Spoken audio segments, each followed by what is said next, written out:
kids can afford private school and private universities. Ours can't afford. Our parents can't afford.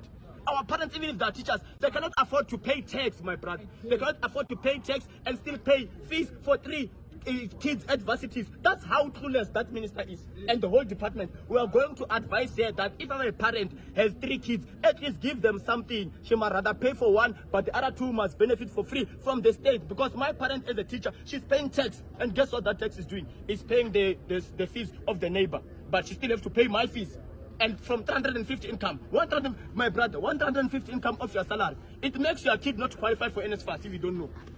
But you're still paying tax. Like you are paying double. You're paying for your kids, you're paying for the other kids. How nonsensical is that thing? That's why I said these people, they must go and get their brains wherever they've lost them. If they don't have them, we'll have ours, we'll borrow to them. We're going to think critically, and we're going to make sure that we come with a resolution which is going to best serve the public of South Africa, more especially the youth, because their future belongs to us. And when I'm busy doing these stupid things you are busy doing for us now, what kind of future are we going to be having? You want to have a state of illiterate individuals?